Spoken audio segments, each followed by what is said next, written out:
네. 5월은 이제 여름이 슬슬 다가오고 여름인가 봄인가 싶은 경계선에 있는데 그쯤 되면 다들 정말 이제 분주해집니다. 아, 여름 옷을 입어보고 큰일 났다 이런 생각들이 저는 들더라고요. 그래서 5월이 되면 늘 좀 신경이 많이 쓰이는 그런 시간인 것 같습니다. 네. 아메에서 준비하고 있는 바디킴 IPM이라는 제품군이 있습니다.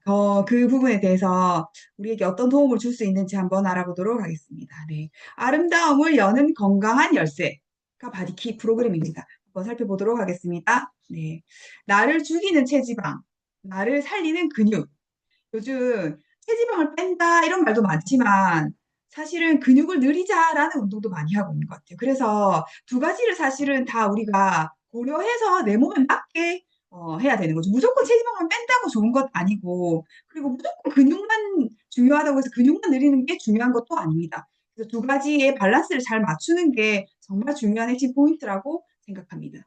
일단 체지방을 빼야 된다는 그 첫 번째 이유는 비만은 사실은 질병이기 때문입니다. 그리고 비만이 기저로 한 여러 가지 질병의 원인이 되기 때문에 한번 보시면 일단은 우리가 호흡, 정말 중요하죠. 호흡에 대한 폐 기능, 그리고 어떤 에너지 활성화라든지 해독 기능을 하는 지방간, 지방 쪽, 그리고 여성들의 그런 생리불순이라든지 부인과적 질환, 그리고 심장 우리가 빼놓을 수 없는 거 심장이 뛰지 않으면 우리는 살 수 없으니까 그런 심혈관 질환 그리고 각종 암들도 사실은 전부 다 이런 질병 비만과 연관되어 있습니다. 그래서 이 지방이라는 거에 우리 몸에는 반드시 필요하지만 그게 과다할 경우에는 우리 몸에 질병을 일으키는 원인이 됩니다. 염증을 많이 일으키는 원인 중에 하나가 지방입니다. 그리고 근육 유지에 있어서도 굉장히 중요한데 근육이 감소됐을 때 우리 몸에서는 정말 다양한 또 원인, 그걸로 인한 원인으로 해서 질병들이 일어납니다. 그래서 필요 이상의 에너지가 신체 지방으로 축적돼서 각종 에너지, 질병, 질환을 일으킵니다. 그래서 대표적인 게 대사증후군인 거죠. 그래서 뭐 당뇨, 고혈압, 고지혈증 이런 것들 우리는 대사증후군이라고 하는데 일단 기초 대사량이 떨어지면서 대사증후군을 일으킵니다. 그리고 이 대사증후군이 체질량 지수를 크게 증가시켜서 심혈관 질환이라든지 당뇨병을 일으키고 염증이라고 했잖아요. 네. 지방이 축적되면서 각종 통증, 염증을 일으킵니다. 염증을 통해서, 네. 그래서 오십견이라든지 허리 통증, 이런 것들이 생기게 되면서 2017년부터 근육이 감소되는 것 자체를 질병으로 분류하고 있습니다. 그래서 근감소증이라는 질병 분류 코드를 부여하고 있습니다.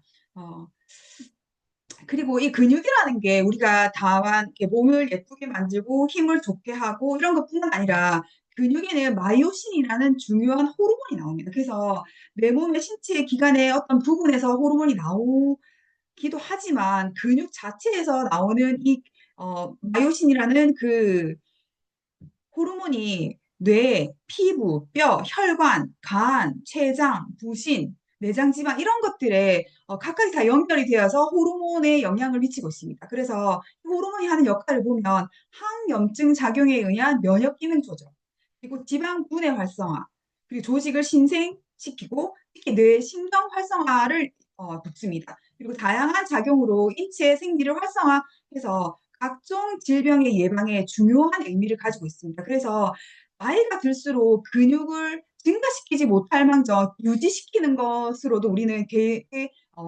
에너지를 쏟아야 된다는 거죠.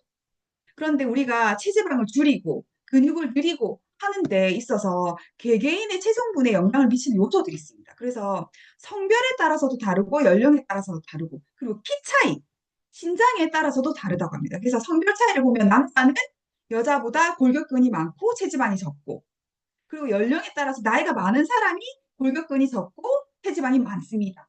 그리고 키가 큰 사람이 키가 작은 사람보다 골격근이 많습니다. 그래서 이 부분에 있어서도 우리가 염려를 해두고 내가 어떤 부분에 포인트를 둬야 되는지도 가늠할 수가 있는 거죠. 그래서 이런 것들이 전체적으로 봤을 때 기토대사량에 굉장히 영향을 많이 미칩니다. 그래서 골격근량이 많다. 이 뜻은 일단 기토대사량 자체가 높다는 뜻인데 기토대사량을 떨어뜨린 대표적인 원인이 세 가지가 있습니다. 그래서 운동 부족, 수면 부족, 영양 부족 모두 다 사실은 결핍의 결과인 거죠. 그래서 환자혁명이라는 이 책에서 보면은 우리가 비만이 되고 질병을 일으킨 데서 가장 중요한 게 아까 어, 비만이라고 했잖아요. 이 비만은 우리가 많이 먹어서 생긴 결과라고 보지만 사실은 영양 과다가 아니라 영양 결핍이다라고 말을 해줍니다. 그래서 탄수화물, 단백질, 지방을 많이 먹지만 비타민, 무기질, 식이섬유, 물 이런 것들을 적게 먹어도 사실은 그게 결핍이 됨으로 인해서 우리가 먹어도 계속 배가 고픈 이유가 됩니다. 그리고 체중 증가가 문제가 아니라 대사가 떨어진다는 거죠. 그래서 그 마찬가지로 우리가 똑같이 먹었는데도 어떤 사람은 살이 찌고 어떤 사람은 살이 빠지고 진짜 물만 먹었는데도 살이 찌는 경우가 있다고 합니다. 그런 것들이 다 그 먹은 그 영양분들을 대사하지 못해서 일어나는 결과이기도 합니다. 그리고 칼로리가 문제가 아니라 우리 몸에 전체적으로 일으키는 그런 원인들이 호르몬입니다. 그래서 비만도 사실은 호르몬을 어떻게 잘 관리하는가에 따라서 과학적으로 그리고 현명하게 효율적으로 살을 뺄 수가 있는 거죠. 그리고 세대별 연령군 비만 경향성과 주요 건강 문제를 살펴봤을 때 요즘은 10대도 비만율이 굉장히 높습니다. 그리고 어린 아이들도 대사증후군 위험에 빠져 있는 거죠. 그래서 그 원인을 살펴보면 사실은 패스트푸드, 음료수, 간식 과다 섭취 이런 것들이 너무 중요한 원인이 되고 그리고 운동 안 하죠. 요즘 아이들 스마트폰이라든지 게임 등으로 인해서 실외 활동 자체가 감소하고 있습니다. 그리고 가족적인 전체 분위기 이런 것들로 인해서 소화 당뇨, 소화 대사 증후군이 증가하고 있고 특히 그런 성조숙증으로 인한 그런 호르몬 불균형, 성장 저하 이런 것들도 원인이 되고 있고 정신건강의 문제도 있습니다.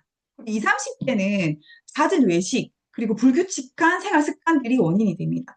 사실 늦게 자고 뭐 늦게 일어나고 이런 것들 너무 대반사고 늦게 자면서 잦은 그 야식, 고탄수화물, 탄수화물이 다 맛있다고 하잖아요. 정말로 야식에 있어서도 또 탄수화물이 너무 많다. 그리고 또 마찬가지로 운동 부족. 그리고 스트레스도 너무 많은 거죠. 이런 걸로 해서 건강상 이제 지방간이 증가하고 있습니다. 특히 비알코올성 지방간은 탄수화물을 많이 먹어서 생기는 지방간입니다. 그리고 30대 벌써 고혈압, 고지혈증, 그런 심혈관 질환 발생이 증가하고 있습니다. 그리고 4, 50대에는 보면 이제 복부 비만이 나옵니다. 복부 비만이 나오면서 대사증후군의 위험이 증가하고 있습니다. 그래서 40대, 50대에 보면은 비만율이 벌써 40%를 넘어가고 있는 거죠. 그래서 복부 비만이 굉장히 늘어나면서 기초 대사량이 감소하고 있습니다. 그리고 내장 지방이 늘어나고 있는 거죠. 그리고 직장 생활로 인한 그런 운동 부족으로 인해서 장시간 앉아 있는 생활 습관이 굉장히 이제 문제가 되면서 특히 여성들에게 있어서 50대는 이제 갱년기로 인한 변화로 호르몬이 이제 바뀝니다. 그러면서 여성 호르몬이 이제 줄어들면서 지방 축적이 가속화되고 있습니다. 그러면서 이제 건강상 대사증후군이 정말 많죠, 요즘. 당뇨, 고혈압, 고지혈증, 주위에 진짜 3명 중에 1명 이상 다 이런 질환을 가지고 있는 것 같아요. 그러면서 심혈관 질환. 의 경우 여성들의 그런 비만으로 인한 그리고 골다공증 위험 증가가 4, 50대에 지금 일어나고 있습니다. 그리고 60대 이상에서 보면 이제는 근육 감소증이 일어나고 있는 거죠. 30대부터 사실은 근육이 서서히 감소하고 있다는데 이제 이때부터는 이제 우리가 조심해야 되는 그런 이제 지점이 된 거죠. 그래서 주요 이제 60대 이상은 근감소증과 인해서 그로 인한 신체 활동 저하가 있습니다. 그리고 잘못된 식습관. 그래서 단백질 고기가 너무 이제 소화가 안 돼, 뭐 이런 여러 가지 이유들로 인해서 식습관이 대부분 탄수화물 위주로 가고 있습니다. 보면 뭐, 아침에 그냥 밥 말아 먹었어. 누룽지가 제일 속편해. 뭐 이런 게 있는데 그런 영양의 불균형들이 이제 이때부터 나타나기 시작하게 되는 거죠. 그래서 건강상으로는 근감소증, 그리고 내장 지방이 늘어나면서 비만. 막상과 골절의 위험은 이때 만약에 발생하게 되면 건강에 치명적인 위험이 옵니다, 사실은. 그래서 굉장히 조심해야 되는 부분이고, 노인성 당뇨, 심혈관 질환 증가하고 있고, 그리고 운동, 신체 활동이 저하되면서 치매 위험도 굉장히 증가하고 있습니다. 이런 세대별로, 연령별로 여러 가지 건강 문제가 있고, 그리고 여성인지 남성인지, 얘가 키가 큰지 작은지, 뭐 이런 것들로 인해서도 다 이제 신체의 변화가 다 다릅니다. 그래서 해결책은 결국은 10대, 20대, 30대, 60대까지 전부 다 문제는 해결은 결국 식습관 플러스 운동, 생활 습관 개선이 핵심입니다. 그래서 10대도 건강한 식습관 교육을 해야 되는 거고 20, 30대도 야식을 줄이고 4, 50대는 근력 운동이 필수고 60대 이상은 단백질 섭취를 반드시 늘려야 됩니다. 이런 것들을 우리가 잘 알고 있어야 되는 거죠. 그리고 타입별 체중 감량 그래프를 한번 살펴보면 우리가 누군가에게 같이 체중 조절해보자고 권했을 때 우리가 음식을 줄이고 운동을 하면 반드시 체중이 감소해야 된다라는 그런 생각이 있지만 사실은 그 사람의 기초 대사량과 내장 지방이 어떤 타입이냐에 따라서 그래프가 달라집니다. 그래서 체중 조절을 진행했을 때 체중이 원만하게 지속적으로 감소하는 유형은 이 1번인 거죠. 가장 좋은 방법인데 이거는 적정한 기초 대사량을 이미 가지고 있는 분들 기초 대사량 그러니까 근육은 많은데 체지방도 많다 이런 분들은 사실은 이렇게 체중 조절했을 때 이런 그래프가 나옵니다. 지속적으로 조금씩 살이 빠집니다. 그런데 이번 같은 경우는 체중 조절을 진행했는데 처음에는 살이 안 빠지는 거죠. 이렇게 계단식으로 불규칙하게 감소하는 유형들이 있습니다. 이거는 주로 여성들이 이렇게 나타나게 되는데 일단 처음에 기초 대사량이 없으면 그러니까 기초 대사량이 조금 부족한 경우에 그리고 부족하고 지방이 많은 경우에 이렇게 나타나는 경우가 많다고 합니다. 그래서 처음에 규칙적인 식습관으로 했을 때 기초 대사량을 올려놨을 때 이렇게 이제 체중이 빠지기 시작한다는 거죠. 그리고 세 번째는 기초 대사량 및 신진 대사 정도가 이미 많이 감소한 경우입니다. 그래서 내가 인바디라는 체크를 했을 때 내가 그냥 봤을 때는 정상적인 그런 체형을 가지고 있는데 인바디를 쟀더니 근육량도 부족하고 봤더니 배도 없는 것 같은데 내장 지방이 많다. 이런 경우에는 사실은 체중 조절을 진행해도 체중 변화가 거의 없다고 합니다. 왜 그러냐면 기초 대사량을 올려야 되고 그리고 내장 지방을 빼는 데 있어서 굉장히 유지 그 기간이 많이 들기 때문에 이 경우에는 우리가 7, 8주까지도 체중 변화가 없다가 이제 나중에 빠지는 경우가 있다고 합니다. 그래서 이런 분들에 한해서는 유지기, 그러니까 8주가 지난 이후에도 식사 조절이 꾸준하게 계속 필요하다는 거죠. 그렇게 했을 때 이제 노력의 결과가 나온다고 하니까 사실 조금 어려운 경우죠. 그리고 네 번째는 체중 조절을 했는데 오히려 체중이 증가하는 경우도 있다고 합니다.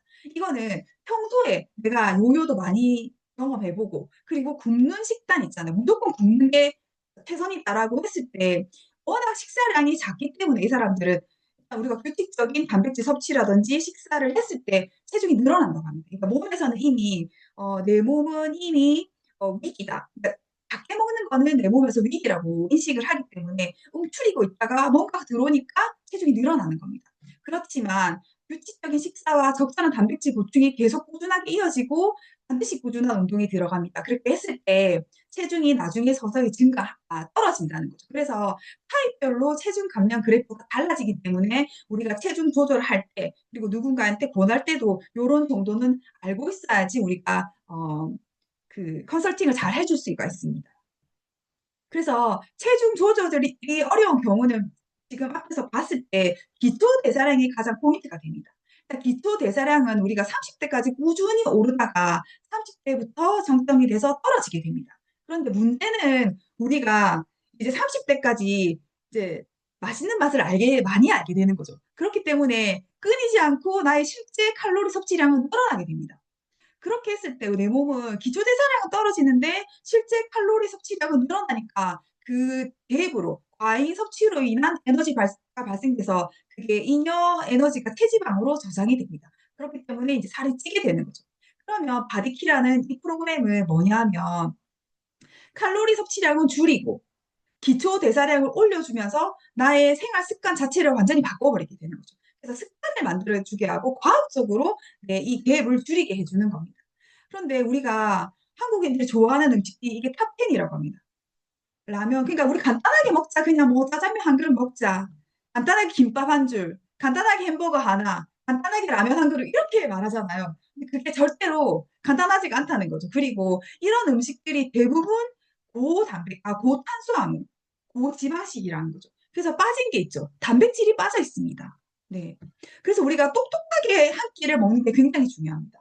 근데 우리가 단백질 식단을 한번 살펴봤을 때 우리가 아메에서 굿모닝이라는 매일 아침 그리고 매일 한 끼를 제대로 된 단백질 식사를 하자라는 캠페인을 하고 있는데 그게 얼마나 놀라운지 한번 살펴보면 3개월간 단백질 식사량을 늘린 연구 결과가 하루 총 칼로리를 440 칼로리를 감소한다고 합니다.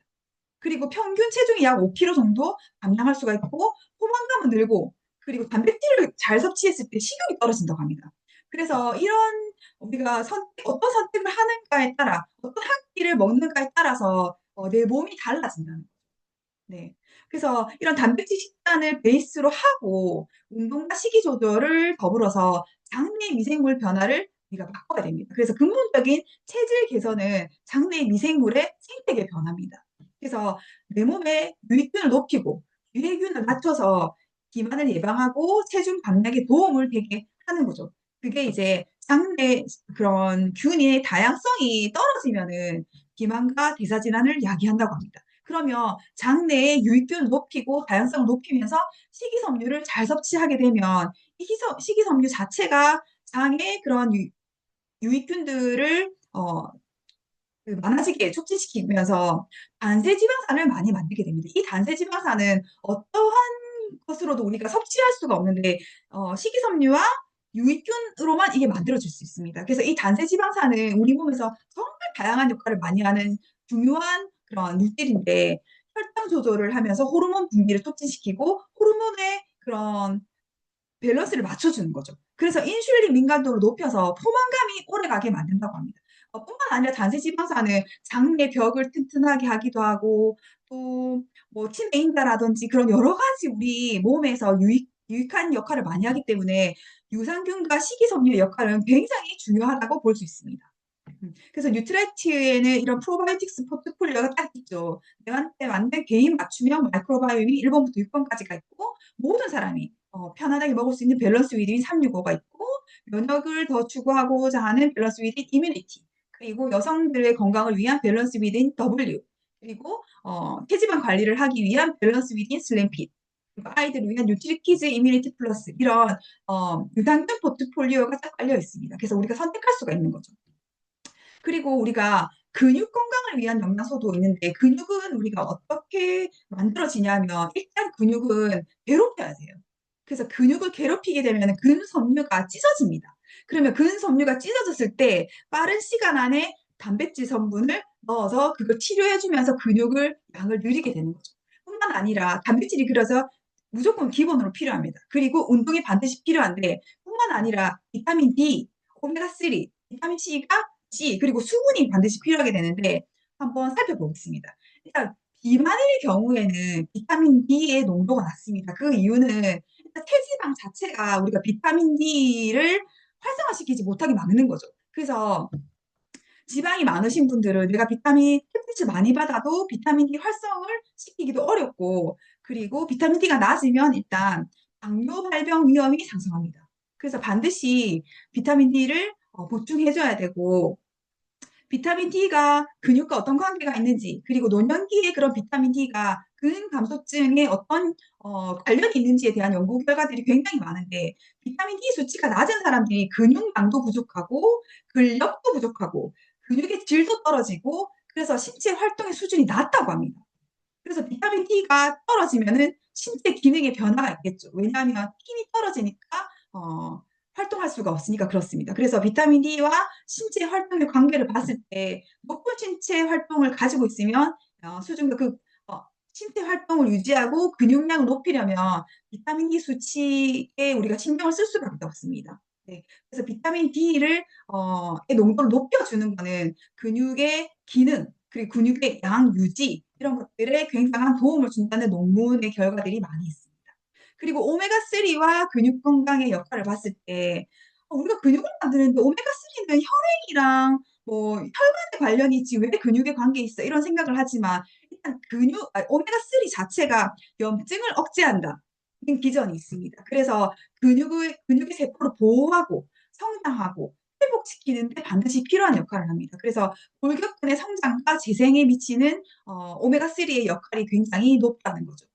그리고 근육은 단백질로만 이루어진 게 아니라 단백질과 수분으로 이루어져 있습니다. 그래서 둘 중에 하나라도 부족하게 되면 사실은 근육의 질이라든지 근육을 만들기가 굉장히 어렵습니다. 그래서 물의 섭취량과 근감소증의 상관관계를 봤을 때 정상 그룹은 1리터 이상 마시게 하고 근감소증의 그룹은 800ml 이하를 섭취한다고 합니다. 그래서 우리가 노년이 될수록 노화가 된다는 거는 산화가 된다는 것도 있지만 내 몸에서 수분이 빠진다는 의미도 있습니다. 그래서 노년이 될수록 그리고 근육량을 만들기 위해서라도 수분의 양을 떨어뜨리면 안 된다는 겁니다. 그래서 그냥 물이 먹기가 어려우면은 뭐 레몬티를 넣는다든지 약간의 그런 내가 먹기 쉽게 만들어서라도 반드시 물의 섭취량을 늘려야 됩니다. 그래서 물이 부족하면은 집중력도 떨어지고 만성 피로, 피부 건조, 변비, 신진대사 저하, 기억력 저하, 졸음 이런 것들이 올 수 있습니다. 그래서 근육은 반드시 70% 이상의 수분을 보유하고 있어야 되는데 그러니까 우리가 수분의 양이 떨어지게 되면은 우리가 에너지에 있어서 그런 그 지방이 많아지게 되는 거죠. 그래서 수분을 많이 먹게 되면 근육이 많이 만들어지고 수분을 적게 먹으면 지방이 많이 만들어진다라는 그런 상관관계가 있다는 그런 결과가 있습니다. 그리고 근육과 근력은 굉장히 다른 의미가 있습니다. 근육은 우리 몸에서 600여 개 정도, 그리고 체중의 2분의 1 정도가 근육인데, 운동을 했을 때, 그리고 골격을 유지하기 위한 장기 보호를 위한 그런 근육의 역할이 있고, 에너지를 저장하는 역할도 있습니다. 그리고 골격근, 심근, 내장근, 이런 것들도 다 근육입니다. 그래서 근육의 양이 떨어진다는 거는 그냥 우리가, 운동을 하기 위한 근육만 떨어지는 게 아니라 심장의 근육, 내장의 그런 운동들도 떨어지게 되는 거죠. 그런데 근력은 뭐냐면 근육 수축에 의해서 생기는 힘입니다. 그래서 근육이 많다고 해서 근력이 반드시 높다고 할 수 없습니다. 근육이 많은데 근력은 떨어지는 경우가 굉장히 많습니다. 그래서 중장년 그리고 노년층은 급격히 감소하고 있고 각종 질환의 원인이 되기도 합니다. 그래서 근육은 30대부터 서서히 조금씩 줄어드는데 근력은 근육보다 3배 이상 더 빠르게 감소한다고 합니다. 그래서 어, 더 신경을 써야 되는 게 어쩌면 근력인 거죠. 그래서 근육량이 많아도 힘이 없으면 근육의 역할을 잘 못하는 거죠. 그래서 반쪽짜리 근육이 됩니다. 그래서 우리가 어, 근육의 양을 높임과 동시에 근력을 키우기 위한 노력도 많이 하셔야 됩니다. 그래서 보다 강해진 머슬 파워 부스터가 있습니다. 그래서 뉴트라이틱에서는 머슬 파워 부스터라는 제품이 있습니다. 이 제품은 근력을 높이고 그리고 동시에 관절 관리까지 해주는 그런 인증을 받았습니다. 그래서 여기에는 원료가 오미자 추출물이 들어가는데 그 오미자 추출물에 있는 취잔글린이라는 그 성분이 근력 개선에 도움을 줄 수 있다는 그런 인체 적용 시험 결과가 있습니다. 그래서 근력의 개선 그리고 특히 대퇴사두근의 그런 대퇴사두근과 우리 힘의 그 손의 악력에 증가시켜준다는 유의미한 그런 결과가 있습니다. 그래서 근육의 질을 개선시켜 주는 거죠. 또 오미자 추출물과 특히 그리고 관절 건강에서 봤어도 그 시전들이라는 그 물질이 예전에는 우리가 근력에 도움을 준다고만 알고 있었는데 지금은 항산화, 항염증, 특히 연골세포 보호까지 해준다는 결과가 나왔습니다. 네. 그래서 이제 이런 것들로 인해서 전체적인 통증을 완화시킨다라고 볼 수 있습니다. 그래서 우리가 특히 노년기에 들수록 운동을 했을 때 근육의 그런 건강도 중요하지만 관절도 굉장히 조심해야 하기 때문에 두 가지를 다 관리할 수 있는 그런 제품입니다. 그리고 요거는 좀 다른 개념인데 우리가 체지방이 많은 사람들한테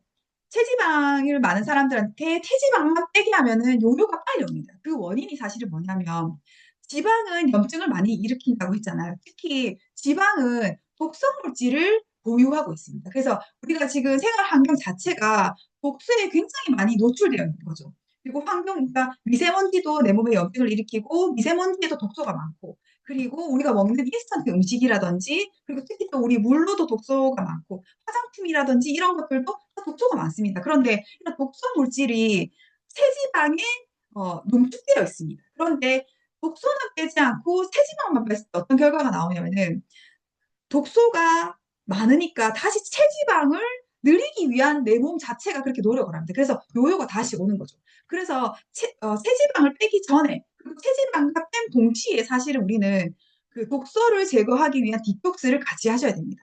디톡스를 같이 하셔야지 지방 제거도 좀 빨리 되고 근육 형성도 빠르게 되고 그리고 중요한 건 요요가 없이 건강한 상태로 우리가 유지될 수 있다는 거죠. 그래서 요즘은 뭐 오비소겐이라는 뭐 이런 용어들이 있는데 사실은 뭐 용어를 우리가 알 필요는 없고 비만을 일으키는 화학물질을 오비소겐이라고 합니다. 네, 그래서 이런 것들이 비스페놀 A 들어보셨죠? 우리 영수증에 그때 비스페놀 A가 뭐 있어서 영수증을 만지면 안 된다 이런 말들이 많았는데 이제 그런 것들을 통칭해서 이제 말을 하는 거죠.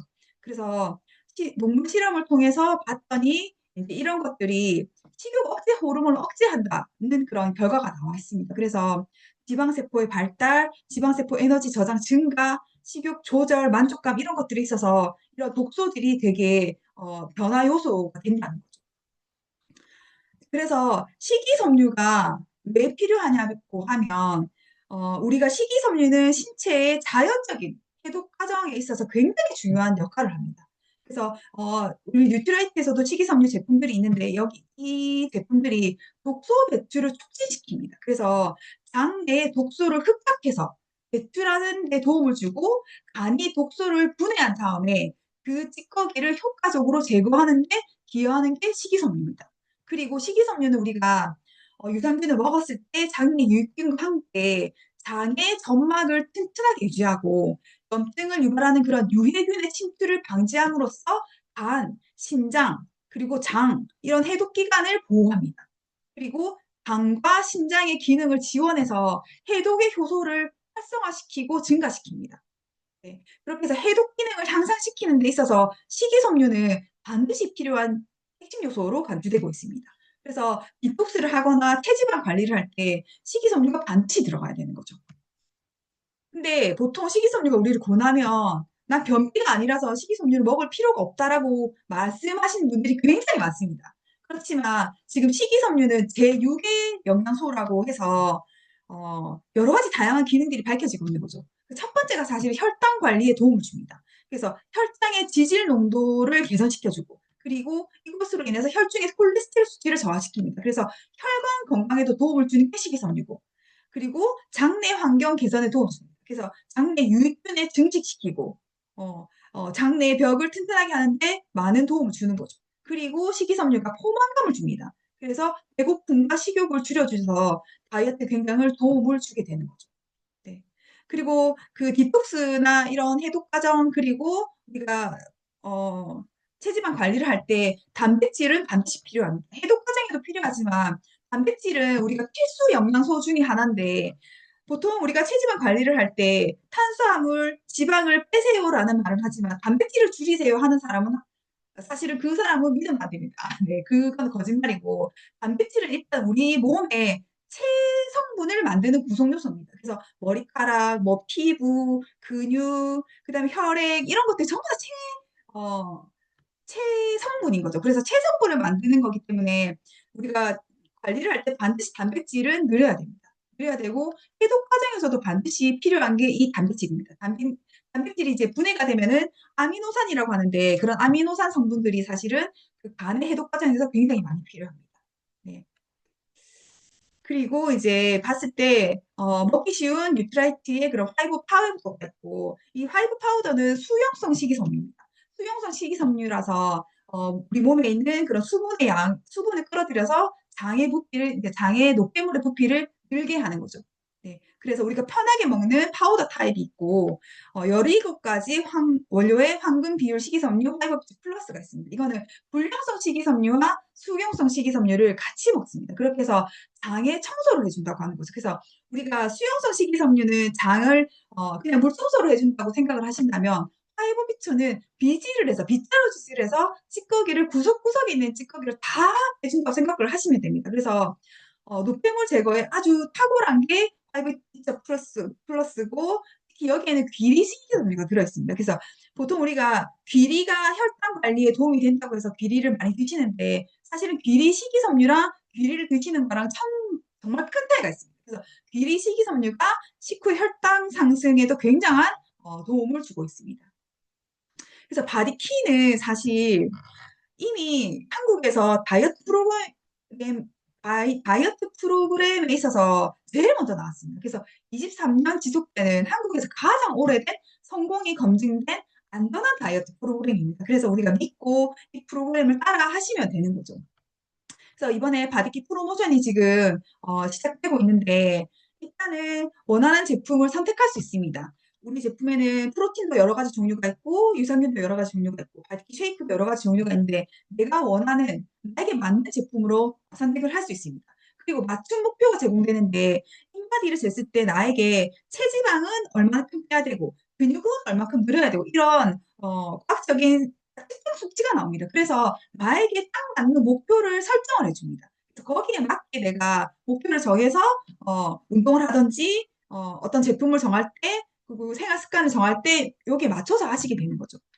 그리고 건강 습관 성형 이벤트라고 해서 우리가 단백질을 효과적으로 먹기 위해서 그리고 이거를 습관화시키기 위해서 이 프로그램에 이 굿모닝 습관 성형 이벤트까지 같이 넣었습니다. 그리고 성공했을 때 그리고 실패했을 때 재도전 기회까지 이 프로그램에 다 맞춰서 넣어놨습니다. 그래서 지금 5월 7일부터 프로모션 시작되었고 5월 26일 다음 주 월요일부터 시작이 되는데 이제 이번 주까지 최초 측정을 마쳐야 되는 거죠. 그래서 인바디 측정을 하고 인바디 등록을 하셔야지 우리가 이 프로그램에 참여할 수가 있습니다. 그래서 원하는 제품으로 나에게 딱 맞는 바디키를 설정하기 위해서 일단 인바디를 측정하시고 내가 바디키 핏을 해서 체지방 감량의 목표를 둘 것인지 바디키 M을 해서 근육량을 증가시키는 목표를 정할 것인지를 우리가 이제 정해서 기본 구성을 맞추면 되십니다. 그래서 지금 제가 강의 때 말씀드렸던 파이버비치라든지 아니 식이섬유라든지 오메가3 비타민 D 머슬파워 부스터라든지 이런 제품군들이 여기 다 들어가 있습니다. 그래서 내가 원하는 걸로 딱 맞춰서 세팅을 하시면 되고 일단 아메이에는 뉴트라이트에는 다이어트 기능성 성분들이 있습니다. 여기 보면 세 가지 제품이 나와 있는데 일단 슬림 스마트라는 제품에는 HCA라는 가르시아 캄보지아 추출물이 들어 있습니다. 이 제품은 체지방 합성을 억제합니다. 그래서 내가 탄수화물 먹으면 과잉 섭취를 했을 때 잉여의 에너지가 체지방으로 합성되는데 그거를 억제시켜줍니다. 그래서 포만감을 늘려주고 식욕을 억제시켜주고 그래서 식사량을 조절시켜줍니다. 그리고 CLA라는 성분은 공해 리놀렌산이라는 성분이 들어있는데 세포로 이제 지방이 축적되는 것 자체를 막습니다. 그렇게 하고 체지방 분해를 촉진시키는 거죠. 그리고 파워블럭 키토산이라는 제품은 카르니틴이라는 성분이 들어있습니다. 이 성분은 지방 분해를 촉진시키고 키토산이라는 성분이 지방의 소화 흡수 자체를 억제시키는 거죠. 그래서 콜레스테롤을 감소시켜줍니다. 그래서 카르니틴 성분은 체지방의 분해를 시키는데 필수 성분이고 콜레스테롤을 조절하는데도 굉장히 중요한 역할을 합니다. 그래서 지금 여기 제품에 다 들어있는데 우리가 바디키 M을 했을 때는 아침, 점심, 저녁 그리고 운동 전으로 뭘 먹어야 되는지 정해줍니다. 그리고 식사와 더불어서 단백질, 식사와 더불어서 비타민 D와 오메가3, 식사와 더불어서 또 단백질과 오메가3 이런 걸 먹어라고 이제 세팅을 딱 해줍니다. 그리고 바디키 핏을 했을 때는 가벼운 한 끼 식사와 함께 또 제품을 우리가 어떻게 먹어야 되는지를 정해줍니다. 그래서 이런 것들로 인해서 우리가 과학적으로 사실은 체지방을 빼고 근육을 늘릴 수 있게 되는 거죠. 우리가 간단한 한 끼라고 했는데 아까 말씀드렸듯이 간단한 한 끼를 이렇게 드시면 안 된다는 거죠. 그리고 내가 정말 시간이 없을 때 간단한 한 끼를 먹을 때 바디키 쉐이크라는 이런 제품들이 있는데 이 제품에는 탄수화물, 단백질, 지방이 밸런스에 맞게 딱 나와 있습니다. 그래서 탄수화물을 무조건 줄여야 돼. 지방을 무조건 줄여야 돼가 아니라 밸런스에 맞게 건강하게 먹으면서 여기에는 비타민, 무기질들이 가득 들어 있습니다. 그래서 이런 것들로 건강한 한 끼를 섭취할 수 있게 가이드라인을 잡아주고 있습니다. 그래서 다이어트라는 말은 사실은 건강을 지킨다라고 해석할 수 있습니다. 그래서 건강을 유지하는 것이 곧 다이어트를 말하는 겁니다. 그래서 단순히 몸무게, 체지방만 줄이는 것을 의미하는 게 아니라 좀 더 포괄적으로 건강 관리를 하는 게 다이어트입니다. 그래서 체지방을 줄이고 근육을 늘리고 그래서 건강한 습관을 만드는 게 우리의 목표가 되는 겁니다. 그래서 우리 꼭 약속했으면 좋겠습니다. 왜 나온 거니? 안 불렀는데 하상우 그런 그 시인의 단편집에 배라는 곳에 이렇게 나옵니다. 왜 나온 거니 안 불렀는데. 약속해 그만 뚱뚱해지기로. 네. 이렇게 약속하고 오늘 강의를 마무리하도록 하겠습니다. 이상입니다.